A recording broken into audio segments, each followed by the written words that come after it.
What's up, you guys? Welcome back to my channel. I'm your girl Anastasia, and this is another episode here on Chef Chronicles. So today I am going to be making something from the Middle Eastern, which some people may love, some people may not love, but I'm going to go ahead and do it for you guys. And that ingredient or recipe today is going to be baklava. So currently I definitely recommend, if you do go into the store near you, phyllo dough is definitely in the freezer, and you will buy it in the freezer section. And when you are ready to make your baklava, you would definitely take it out of the freezer in your home and put it in the fridge and let it thaw overnight, so that way it's ready to use. That would be the first thing. Now, to make some baklava, I definitely showed you guys a little bit of other things before, but the steps to make baklava seems a little bit tricky, but it's really simple. So the first thing that you're going to do after you take your phyllo dough out the freezer in your home and put it in the fridge overnight, and you get to this point where you're about to go ahead and make it, is you're going to go ahead and make some clarified butter. So clarified butter, definitely you could take 1 whole pound of butter and just clarify it until you get this nice golden, beautiful thing that we use here in the kitchen. So I showed you guys how to use that with 1 pound of butter, but today I'm only going to use 3 sticks of butter for that same technique, which is right over here. The next ingredient that I definitely have is about 2 tablespoons of lemon juice, 4 cups of walnuts. Now you could definitely go ahead and use walnuts, you could definitely use almonds, definitely you can switch it up and use like peanuts and stuff like that. It's different variations that you could use it, but today we're making traditionally with walnuts. In the blue bowl here, we definitely have 1 cup and 1/4 of some water. We have 1.5 cups of sugar with an additional 2 tablespoons of sugar in there as well. We have a 1/2 cup of some honey right there for you. We also have roughly about, I went a little bit ahead, so I would say about 4 grams of lemon zest. We also have some sugar, some cinnamon, some clove, and some salt, all right inside here. Definitely I use 3 tablespoons of some granite white sugar. I use about a teaspoon of some cinnamon, a pinch of salt or 2, or a pinch of clove, just to have that flavor inside there. If you don't have any of those, you could just go ahead and use some allspice, because allspice definitely includes every ingredient that I just listed, with the cinnamon, the nutmeg, and it might have like, other stuff in there. Okay, so now that we have all our ingredients, and you're going to go ahead and start working on your first thing, which is make some clarified butter if you don't already have made them at home. But I definitely say this, when you definitely are about to make a classic baklava, you want to go ahead and take your phyllo dough on a 1/2 sheet tray, and you're going to go ahead and roll it out on the 1/2 sheet tray, and then you're going to put a damp paper towel on it so that way it doesn't dry out, and then you're going to cover it in plastic wrap and just let it sit up to room temperature until it's ready to use. Keep in mind, when you are doing the process of unrolling and putting a paper towel of the phyllo dough on top of it and covering it with some plastic wrap, keep in mind that the phyllo dough is very fragile. It can rip, it can tear, so just be gentle with it as you're going to make your baklava today. So this is what I mean when you take it, cover it with some plastic wrap and a paper towel for your phyllo dough. And now that I have my phyllo dough out and ready to go, I'm going to go ahead, and I already kind of started with my clarified butter, but I'm going to finish my clarified butter so that way it's properly ready for me to go on to my next step. And if you want to know how to make clarified butter, you're gonna have to check out my other video where I definitely go into details about clarified butter. So now that we have our clarified butter ready to go, we're going to let this sit on the side and cool until we're ready to use. Okay, so the next thing we're going to go ahead and do is we're going to take our water, our sugar, our lemon juice, and combine it into a pot, and we're going to basically make a syrup.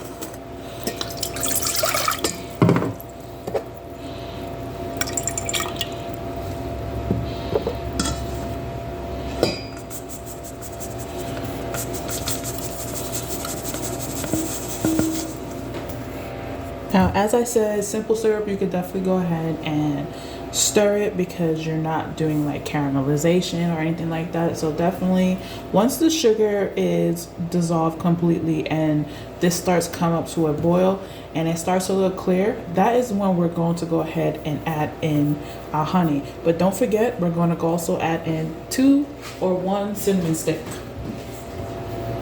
as well. I'm going to go ahead and put 2 in here.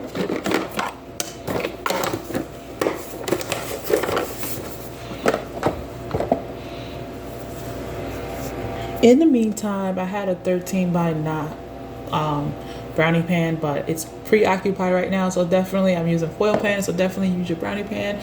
And I took some of my clarified butter and I like saturated the bottom and put 1 sheet there before I get to do anything else. Okay, so you see how it's cleared and it started to come to a boil. Now we're going to go ahead and add in our honey and let that melt in our simple syrup, and then we're going to allow this mixture to cool, but we're going to strain it first and then cool it completely before we go ahead and use it. The reason for that is because the baklava is going to be hot when it comes out later on, which I'll show you, and we're going to take that cool syrup and we're going to pour on it. So next thing we're going to do is just strain it, like I said, get all that beautiful flavor after our honey is added.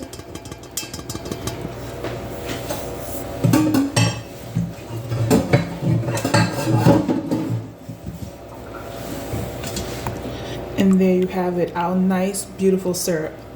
Stage 2 is best technically done. So now we're just going to put this in the fridge and allow it to cool completely. Okay, so now that we got our clarified butter done, we got our syrup done, and it's cooling at room temperature, and then it's going to cool in the fridge, we're going to go ahead and work on our filling. So we're going to go ahead and take our walnuts, our sugar, our salt, or allspice, but we're using cinnamon and some clove, and we're going to combine it into a food processor until it's like a ground mixture all together.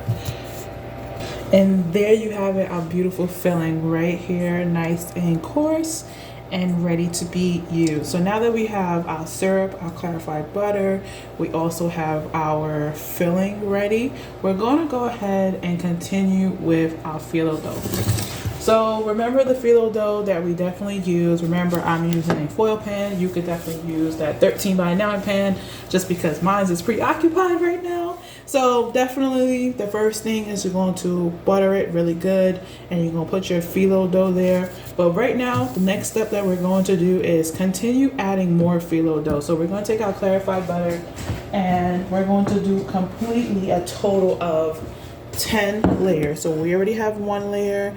We're going to take our butter and we're going to brush it back down really good so it can stick.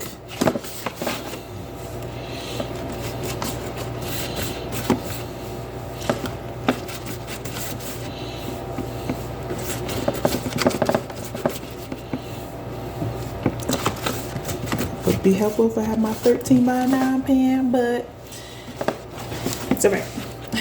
So do that until you have at least 10 full layers. So currently I am on layer 5 and still going.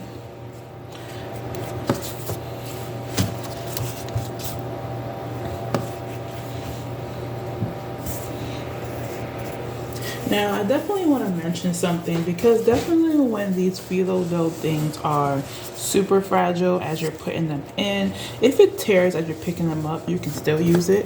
Don't be afraid. You're just going to have to, like, you know, do some tear and fix and tear like you're fixing something together. But I also noticed that, you know, when I'm using them, I don't have to really worry about them tearing because when they start to dry a little bit while I'm in the first layer of the 10 layers,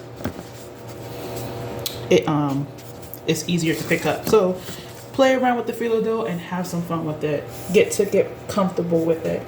Okay, so we have our official 10 first layers of some phyllo dough and some butter in there. And if you notice, because I am not using a 13 by 9 pan, but if you are using a 13 by 9 pan, you definitely probably will have some hangover. You could definitely use a small knife and recut along it so that way it can fit perfectly. And I'm going to do that in a minute.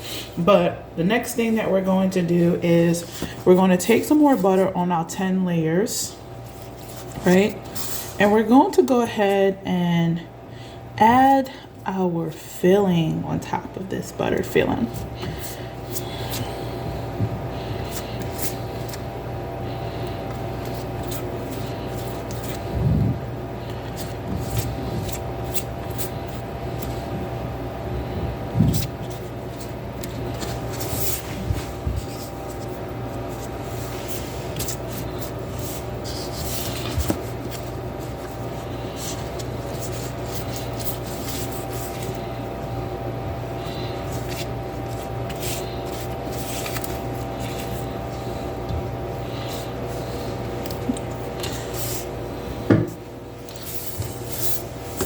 Take some filling.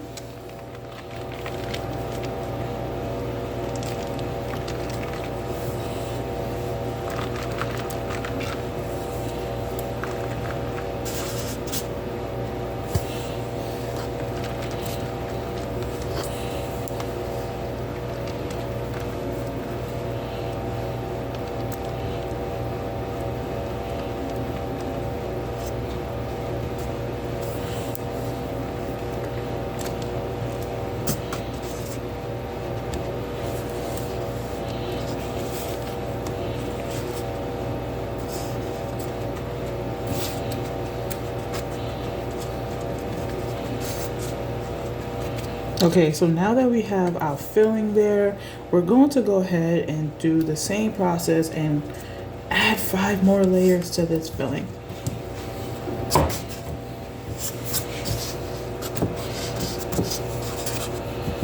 Just trying to hit all the corners of where I have butter so it can nice and stick.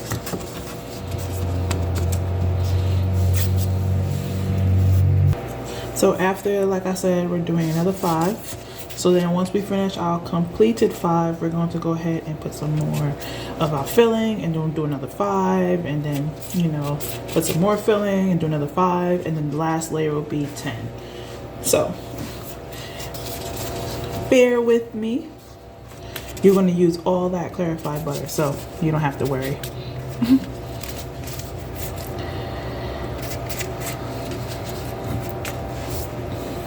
Okay, so I finally finished putting each layer of filling in there, and I finally put the last 10 layer. So as you see, what I did was I took the first few, once it started getting really thick, I ended up trimming it off, and I'm going to do the same thing again. I'm just going to use my paring knife and, you know, not try to cut my pan, but cut it where it's deep enough for me to just pull it off.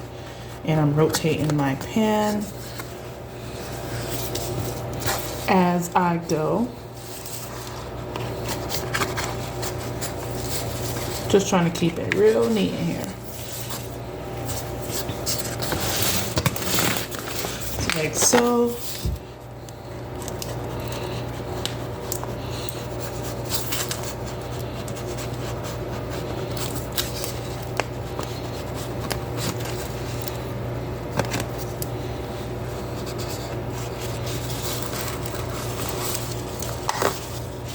So perfect. So now we're going to go ahead and chill this in the fridge for a minimum of 30 minutes. You could do it longer if you want, if you're like doing some cleanup and stuff like that. But I recommend do a minimum of 30 minutes while you're cleaning up, and definitely preheat your oven while that is chilling in the fridge for 350 degrees Fahrenheit.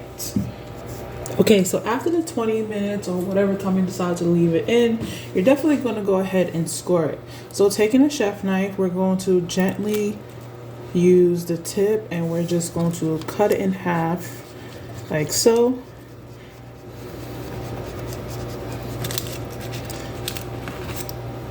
We're not going all the way, we're just scoring, right? And then after the half, we're going to go ahead and cut. On the other side, just the same way. And we're also going to do it on the opposite side.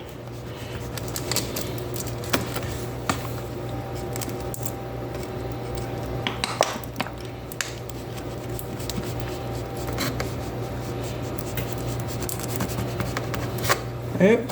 Then we're going to turn it around and we're going to cut it in threes. Now this one might be a little bit smaller, so that is okay. So now that it's scored, what we're going to do is cut them into diamond shapes. So we're just going to score it each square as well. So definitely the next step after you scoring it is going to be baking this for an hour in the 350 degrees oven, but the choice is up to yours. You don't have to score it and make triangles with it. I just feel like when we're making baklava and you're trying to make more out of a small product, you definitely want to triangle it. So like if you're doing like a special event and you decide to make like baklava, definitely go for the triangle. But if you don't want to and you want to keep it squared, that choice is up to you. So like I said, we're going to go ahead and bake this in a preheated oven for 1 hour at 350 degrees Fahrenheit. Okay, so it's officially 1 hour and you have this beautiful, nice, golden, crispy baklava coming out the oven. So now remember our cold syrup that we definitely had? We're going to go ahead and take that and pour that over a baklava, making sure that we hit all the corners, all the squares fully.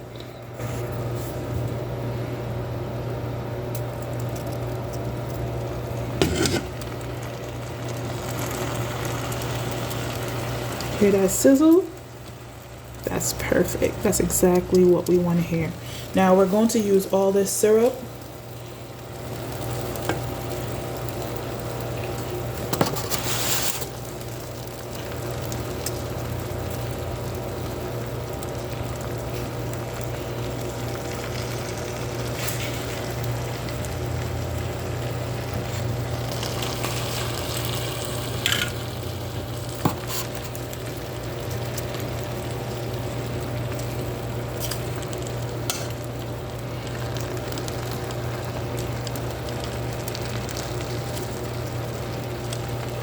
Okay, so now that all our syrup is definitely poured, we're going to go ahead and let the syrup absorb in the baklava, and that could take anywhere between an hour.